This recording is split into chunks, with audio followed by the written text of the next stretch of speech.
Welcome to Top Advisor Marketing, where you will learn how to become a prolific online influencer, attract more ideal clients, and grow your practice. Brought to you by Top Advisor Podcasting, a done-for-you podcasting solution built just for trusted advisors.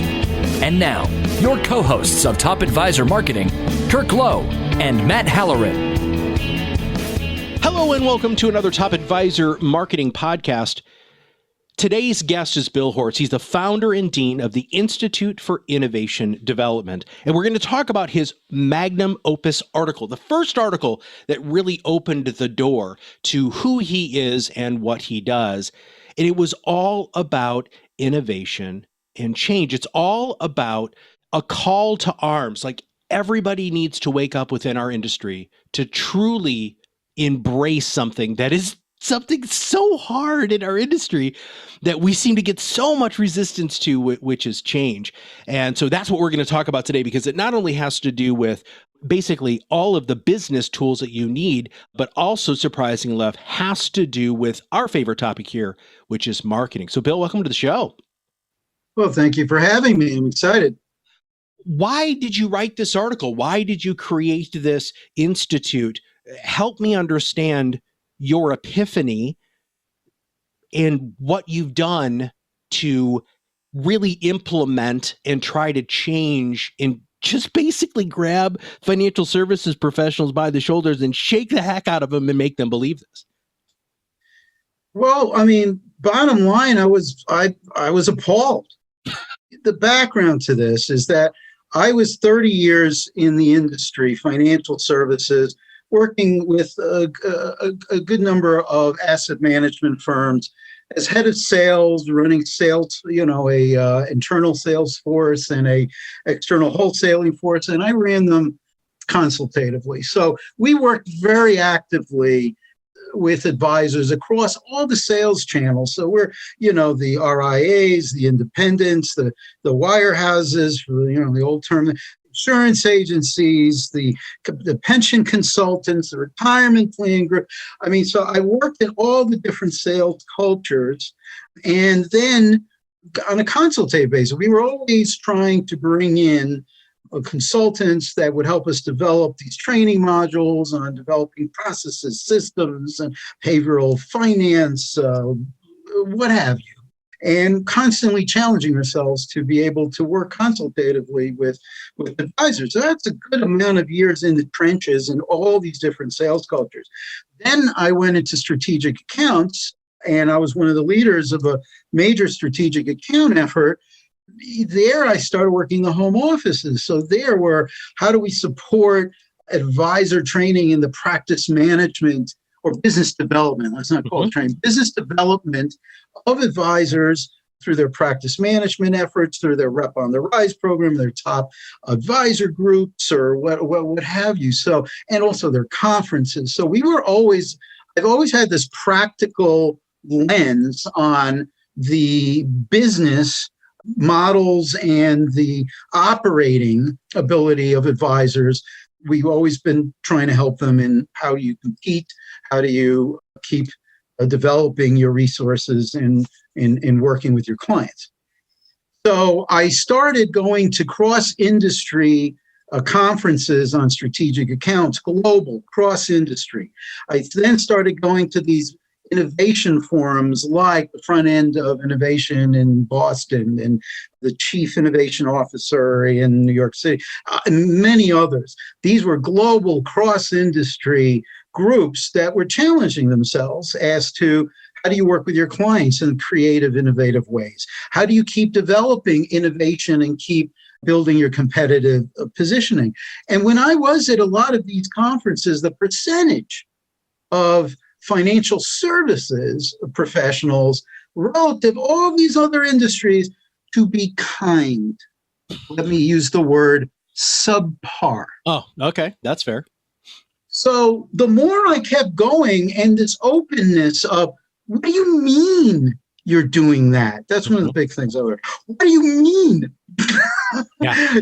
Did you ask the CEO for? What do you mean you didn't ask the CEO? And then seeing how all these other strategic account management efforts across the industry, how they're doing such experimentation, doing completely different things. We in our industry, we're used to doing things a certain way, and we believe in expertise. We did very well, so we're going to continue doing those things that we did previously, right? Well, we hear all the time, Bill, if it's not broke, don't fix it. And a lot of financial services professionals don't think that anything is broken. How do you take all of those other people who are slapping you around proverbially, kind of joking, saying, why aren't you guys implementing this?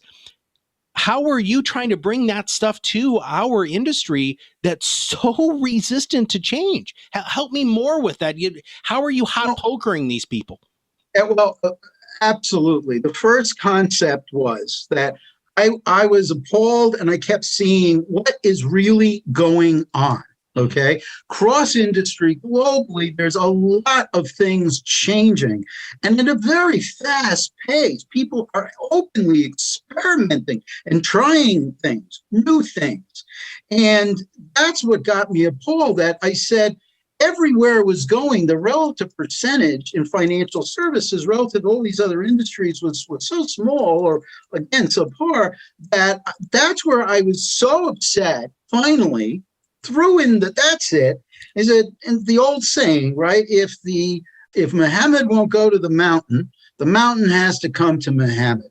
So, okay, then let me start this platform, which is the Institute for Innovation Development, because I said there's things we can do with a platform that it's hard for an individual company to do. You can build leverage, you can build strategic partnerships, you can build network.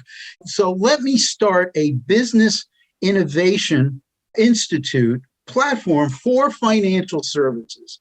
And let me take the 30 years of my active, practical engagement working with advisors and the industry, home offices, regional managers, individual advisors, working in all these different business models, and see how I can bring this awareness and also bring some type of maybe not so gentle prod, okay, of building awareness, okay? So the Institute, when I first started it, I wrote this piece that you mentioned, an innovation call to arms for financial advisors. And I've always jokingly called it my magnum opus, right? Well, as far at that time, that was a pretty big piece for me. But it was the really sitting down of the thinking behind why we must have this attention to business innovation in financial services. And that's how this came into being. Okay. The part of change, which is really cool because you actually address this in this article, and we're going to make sure that we have the link to this article in the show notes, is that in order for people to accept change, they have to be aware that change is needed. And then they also not only have to be aware, but accept that they have a fundamental role in that change. How do you do that with this institute, and how do you do that through your processes and with that 30 years of experience? Well, the experience I hope is providing the proper amount of direction and curation, the ability to look at what all these other industries are talking about, what practical experiments they've been doing, and try to channel some of these stories, some of these case studies, some of this kind of thinking, and try to really build awareness around that. And the first thing I thought of is to start developing an interview series so that we can explain what innovation is, not just conceptually, but actually show you an innovative person and how they have made their decisions, what course of actions did they take, in developing something new in the industry and be able to give guidance to advisors to understand. The first thing this paper does is it sets up the premise. Mm-hmm. The single greatest risk, and let's not call it risk or problem, that's a negative. The single greatest challenge for the financial services industry, for advisors, for the industry overall, as well as every other industry, but for our case today, the financial services industry, is that we are in a new operating environment. It's one that is driven by a very specific dynamic. It's an accelerating rate of change. Now, remember, we've always had to deal with change. Change isn't new.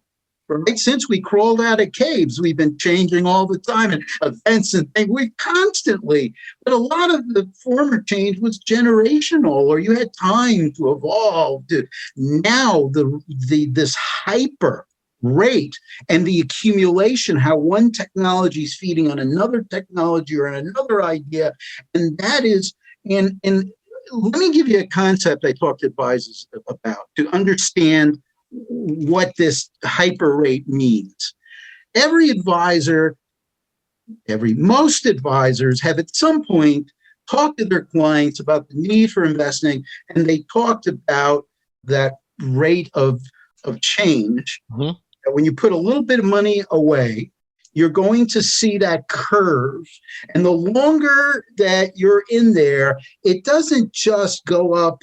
It doesn't go up incrementally. It makes this big curve and it starts going straight up. Mm-hmm. Right? Mm-hmm. So that's been a premise of why you have to invest and keep investing for the long term, because there's this dynamic to money that none of us can really explain. It's a big mathematical thing, but the point is you just show the chart, right? The compound interest chart, and you show it and look at that. What is it? It happens, though. It's a law of nature. It's a law of money, okay? Mm-hmm. That same law is this of compounding is what's applying to change right now. Okay. So while we've had change in the past, what's happening now is it's accumulating on itself, and we're starting to see 3 to 5 years ahead of us. We're looking at a curve change that's going straight up. Okay. That is the number one different operating environment that we have not been trained for. Sure. A business plan that you sit down there and stuff does not account for that kind of massive amount of change. So that is the premise. That's going to hit us all in the back of the head with a 2x4, whether you're ready for it or not. It's happening. And that's why I wrote this, saying this is an innovation call to arms, because if the premise is that our operating environment is rapidly compounding in its rate of change, there is only one way to really have to deal with that as a manager, as a firm, as a management company. To operate your limited time, money, and effort, you have to have different ways of thinking and of operating to address something that can change a whole industry in a couple of years. But here's the thing, man. I'm taking this trait from the article, is advisors aren't equipped to do this. This is outside of the way that a lot of, not just advisors, but entrepreneurs' brain works. How are you helping solve this? I want you to continue to dig deeper and deeper with me here. So let's go next level deep. Well, the first thing that the Institute was put together to do is to build awareness and get out into the discussion, into industry discussion. The original concept was to be interviewing, to give people, one, be aware what the problem is. And there is a solution set. There is a whole set of management tools, experimentation that's being done right now all over the world in all different industries. And there are certain things that keep working. So there is this toolkit of innovation practices, mindsets, tools. So the first thing we want to do is start building awareness for them. So the Institute's the first step was to start working with the press and start developing articles and get articles out there. And the key thing was to do articles interviewing innovators, people in finance. So we can give you the example. What does it mean to be innovative? Well, let's look at this firm, what they've created, and let's ask them, how did you come up with this idea? Why did you do this? What is this changing? How is this helping your firm and your clients? And the more we can tell these stories, the more we're giving a guide path to, okay, this is how you do it. So that was our first effort, is build awareness and do it through thought leadership articles, not puffy things or promotional things, but real thought leadership. Let's dig in to what does this innovation mindset look like? How do you deploy it in real life in your firm? How did you do it? And what were the results? And so that's the very first step of building this awareness. It does. It answers the question well. So what I'm hearing you say is, in order for financial services professionals, they needed somewhat of a roadmap to see that this sort of innovation and change is possible, because there are other people who are doing it. That's absolutely fantastic. Now, when you talk about, like, I like asking kind of like this magic wand question in the podcast, Bill. So if you could wave a magic wand to help with, thank you. You can't see this, everybody. He actually waved a wand there. It was awesome. If you could, what would be the thing that you would want changed? Would it be acceptance? Would it be openness? Would it be, I don't even know where to begin. Obviously you're working on awareness, but let's say we were able to, everybody had an epiphany, Bill. So they have an epiphany. Oh my God, we need to innovate. We need to innovate. And oh my God, there are all of these great ways to innovate. And you and I have talked about this with Kirk. Him and I have read like 4 or 5 of amazing innovation books that have helped us grow our practice really outside of, in our business, outside of how normal, I'm air quoting there, businesses grow. But if you could change that one thing, if you could wave a magic wand, what would you do to improve innovation or get your foot in the door to make it so that people are like, yep, I can do this? The first single challenge is mindset, because I always tell people when most people, when you say innovation, their mind shortcut immediately technology. Innovation equals technology. The very first step out of awareness is to really delineate or give example, illustrate what this mindset looks like, but getting a little granular into it, showing its deployment. Because what we want to do is, first, we want advisors and the industry, obviously, to be more aware of what the biggest challenge that's facing them is. This accelerated rate of change, it ain't going to go away. 2 to 3 years, we're going to see more change than we saw in the past 30. So we got to get that really across. So the second thing really is, okay, we need to do this, and how? Mindset. So what we did is we've been illustrating, again, it's still in the process of building awareness. The next step is to illustrate the behaviors and how do you deploy or how do you use these different tools. So there are 4 areas that we're writing about in financial services. Okay. Which are the most practical, most needed areas where you should be deploying a more of an innovative mindset, and part of that means just challenge your assumption. Just do that. Challenge every assumption that you have. This has always worked. Why? Maybe there's something else that's better or whatever. You have to first start with challenging. And we picked 4 areas that we want to give a little more. This is where you can actually be part of this. where is there going to be a major difference in becoming more innovative for your firm, for yourself, for the industry? The first area is a whole subset of modern business management tools and approaches. You've heard of a business plan, and everyone's taught to do the business plan. And it's practical. It's right. It's important to get all your facts down, all that. And we've been trained to do that in an environment where there was generational change. If you look at the newer fintech companies, they're going to these places called accelerators. They're helping them accelerate their growth from startup to a growing, thriving business. They don't train them on doing a business plan. They have a more modern tool called the Business Model Canvas. 1 page, 9 blocks. It's visual, it's consultative, collaborative. You can have your team around you. You can have strategic partners come in. This is our firm. These are the 9 elements of our firm. And it also teaches you how to pivot. If we change this, if we add this, then we take away that, so we can pivot. The big thing people are talking about now is business model. You need to tweak your business model. Well, how do you do that? Yeah, that's a wonderful question. How do you do that? Now, do you have this canvas? Is this part of something that people can get through the Institute?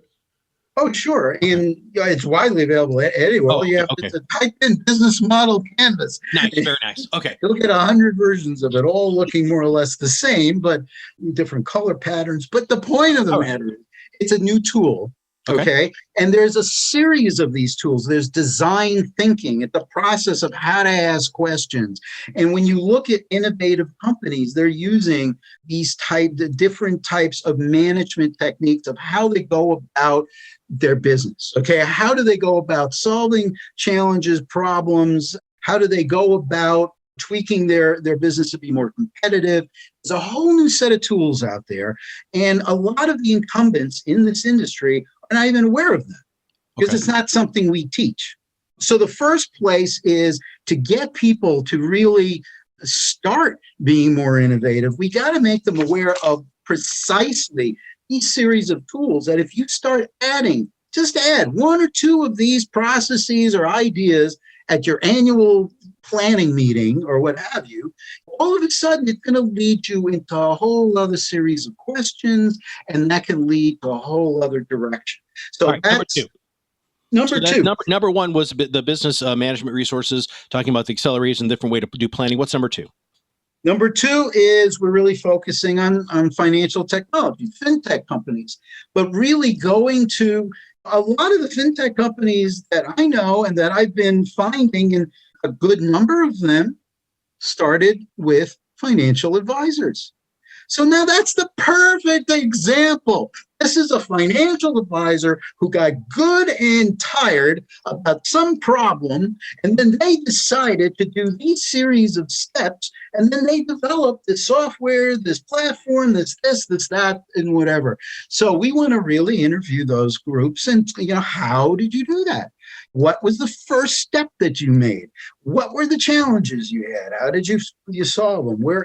And why is this so important for the industry and for your clients and for competitive positioning? So the second area, we're going to do a lot of details, but again, showing the questions are all thought leadership as to how, why, where type of things. The third area is progressive money management. It's not just money managers, because it's always been constantly evolving, right? But it's not just the managers using AI or all data. Definitely, we look at that. But we're also looking at ESG, right? And others. That's an advancement in due diligence, a new set of questions, a new way of looking at a company's risks and things like that. Even better, since 2008 or 9, there's a much larger contingency of advisors that modern portfolio theory, it finally was pretty clear it's not modern, and under massive stress didn't work very well. And risk management does not equal just asset allocation. There are so there's a whole series of money managers now that are redefining risk, the word risk, and developing different types of processes, overlays or dynamic or other types of tools to add to their previous traditional way of investing. So it's not giving up on it, it's just adding new tools and stuff. So we're looking at all the kinds of evolutionary, innovative ways going on in money management and letting people be aware. Here's a good way to differentiate yourself too, when you see the different types of tools and risk management and processes coming down the pike here. And the fourth area, what I find most interesting as well, is working with RIAs and other advisory groups or advisor groups, whether they're an insurance agency, an accounting firm, an RIA, an independent. It doesn't matter. There's a group of advisors that are actively experimenting on how they're engaging with their clients, how they're engaging with their community. And in the process of experimenting that, what they're actually doing is redefining the concept and the connotation and having people look at what is a financial advisor? What actually can you be? Or what don't you know about what we're doing? So by doing experimentation, and this is including groups that are becoming more holistic and also how they're engaging with the community and things that they're doing, so that they're really broadcasting and reimaging again what to expect, and thereby really make them extremely competitive with the traditional image of So what's going on. The traditional image of it, or what everybody was screaming and freaking out about a few years ago, which is Robo Advisors, right? I mean, you're talking about the reimagining of how socially and within the social fabric of society that we are looking at and positioning financial services through all of these different things, because by implementing these four, so implementing more modern business thinking, technology to make not only the advisor's life easier, but also the client's life, progressive money management, showing how you truly are fundamentally unique and different, because really that's still why people come to you. And then working with the advisor groups, I think these are absolutely fascinating. Now, remember, this is a marketing podcast, and so you've done what I was hoping you would do, which is to violently shake our listeners by the shoulders and say, look, you have to innovate, you have to innovate. Here are some areas now that we've uncovered that you can innovate with or through, or that's how you're going to change your thinking. How does this apply to marketing? So how, through your institute and through what you do, can you help advisors market themselves in a fundamentally unique and different way to rise above the noise and to truly change how people interact with this profession? Well, I should say that the fourth section, where I'm working with RIAs and others that are communicating and engaging, that's the key word, engaging clients and the community. Also, part of that is working with some pretty novel and interesting marketing organizations or services. And in fact, there was a conference I went to a while ago. I was inspired to write this article about there is an art and a science to this now. Okay, marketing before is get out there and just be everywhere, just be out there. But with technology, the kind of technology that you can deploy and the kind of community focus, how you can focus messaging through your podcast or other marketing tools and approaches, you can really fine tune like a heat-seeking missile messaging. And there's also very creative, different ways of developing engagement. So part of that, the marketing message is that part of this era of accelerating change, that is driving your traditional way of doing marketing has to get kick-started, okay? A great big boot, okay, out into the future here to understand there really is an art and a science do this. You can be very creative. Here comes business innovation. You can do things not just the way it used to be done. You can come up with all different types of different strategies. So that's what we're trying to map out too. As part of that we're interviewing firms to see what they're doing that's bringing marketing more into that art and science, so you can really fine tune it to your audience in your area. And that's so much better than the old way of just blast everything out everywhere. Yeah, that shotgun approach and again, this goes back to challenging the assumptions of what works and what made you successful. Yeah, there's a great book, right? What got you here isn't going to get you there. And that's such a great saying. And we look into that, because that's exactly what Bill's talking about here. Is just because it has worked in the past, because of the rate of change, we are not going to be able to kind of just have business be business as usual. You've got to do whatever you possibly can to take these 4 areas and implement them in. Now, here's my kind of final question as we wrap up. I have 2. Number 1, is there a book, my friend? Is there a book like you're like, okay, here it is. You know what? This is the thing that really got that hot poker and helped me change my mind? Or since you have worked with so many financial services professionals in your 30 plus years, is there something that you lean on more than anything to help people really, truly change their mindset? That is a great question. And there is one book I recommend up and beyond anything else, because as I said, the first issue is to understand that innovation equals mindset. It's a set of behaviors. It's a way of thinking. It's a different way of looking and operating, looking at your challenges and in operating. The book is called The Innovators DNA. The Innovators DNA was a book that was done on the basis of studying like 800 entrepreneurs, like serial entrepreneurs, CEOs that shifted their whole industry, scientists who came up with major breakthroughs in medicine. So they looked at people who were able to create massive change and that can continuously do that, and they studied them. I mean, they asked them questions. They asked 360 questions around them. They poked them with sticks, okay? They put them through all kinds of psychological testing. Is it something that is in their DNA? Is it that there's these scary, smart people among us that walk the earth and they just have this ability? Well, they did this study, and it was many years. And what it came out with was that there is absolutely nothing different in the wiring of these entrepreneurs, these people who these innovators, these people that really made changes in their industry and for the lives of their clients, etc. It came back absolutely not.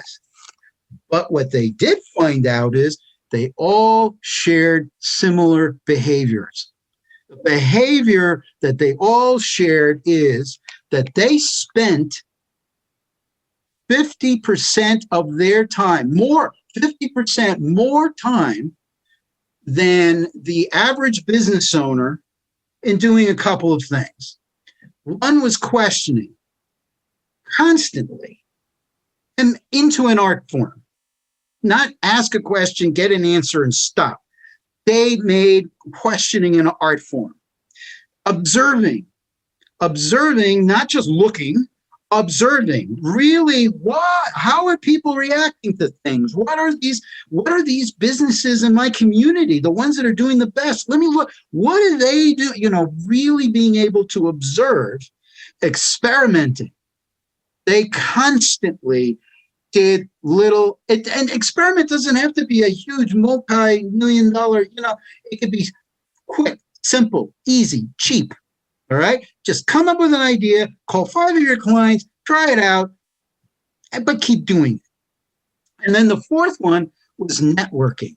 but not networking like, you get a bunch of your cards and you go to the local business group or whatever. Hi, here, no, purposeful networking. I mean, things are changing so fast and there's so much happening. You cannot, as an individual or as one firm, as one person, as one group, be able to keep on top of this rate of speed of change. So you need to be part of networks that you can quickly tap in and get insight and be able. So you should have a series of networks. So the entrepreneurs who are, and the most important thing about this was the study showed that anybody can do this. These are a set of behaviors. You just have to put it in your mind. Okay, you have to make it a strategic thing that you're going to be spending every single day, week, right? Questioning, observing, networking, experimenting. If you do those 4 things consistently, there is absolutely no way you cannot stumble on new ideas. Nice. How can you not? And the greatest thing that book teaches is through this study, these are learned behaviors. Anyone can learn that. So the bottom line message about the Innovators DNA is feel good about yourself. Anyone in any position, in any company, in any industry, anywhere in the world can be innovative. I think that's the quote that we're going to use right there to splash out all over social media, because that was wildly powerful. Okay, so Bill, let's say somebody wants to get involved, right, in working with you and feeling your energy and your expertise on this. What's the best way for them to reach out to you or get involved? I'm on LinkedIn, innovationdevelopment.org, B Hortz at innovationdevelopment.org, and I'm constantly working on building my network in the Institute. The Institute is a platform and a network. So we're trying to isolate and bring in people that can help us tell these stories, people who are innovators. And if you have an innovative story to tell, if you're experimenting, you're doing something, I'd love to hear what that is. I'd love to hear the story. It's my job to promote financial services, business innovation in all manner, shapes, and forms. So I want to hear about it, and I'd love to see if we can do something creatively together. Wonderful. Well, make sure, everybody, that you go to those different websites. We'll make sure that we have those in our show notes. And if you follow Bill on LinkedIn, he's always posting stuff and he's there. So if you message him, that's another great way to communicate. Today was a lot of fun, because innovation is something that Kirk and I are fiercely passionate about. My kind of wrap of today's show is, we've read a bunch of books, but together, the 2 books that really changed how 3 that we really changed and how we've grown as quickly as we have is a book called Fix, which we'll make sure that gets in the show notes. The second one was one called Black Stretchy Pants, which is about how to build corporate culture like Lululemon, which was fascinating. And then the third one was called Scale, really trying to figure out how you can scale your business very quickly, because, when you're really looking at these accelerators that Bill's talking about, it's unbelievable how they force you to look at things differently. We're going to continue to do whatever we can here to be innovative, because we have people like you, Bill, in our lives now. I just want everybody to know that he's somebody who we are actively involved with, picking his brain on making sure that we're being innovative, and through his questions, he's already challenged some of the cool things, or not so cool things, that Kirk and I were really fixated on, and did what I wanted him to do today with all of you listeners, which is to kind of shake you around and make you realize that innovation is wildly important, and you need to do it, because it's going to happen without you. So for everybody here at Top Advisor Marketing, this is Matt Halloran. We'll see you on the other side of the mic very soon. Are you ready to change the way you communicate with your clients? Are you tired of being the best kept secret in your area? Learn how to become a prolific online influencer, attract more ideal clients, and grow your business. Contact us today and see what the power of podcasting can do for your business. Click on the Contact Us link on our website at topadvisormarketing.com and set up a call to learn more. Follow us on LinkedIn and Facebook for more updates and information. This was brought to you by Iris.xyz, a platform helping financial professionals become better in business and life through new media and new voices. Visit them and learn more at iris.xyz.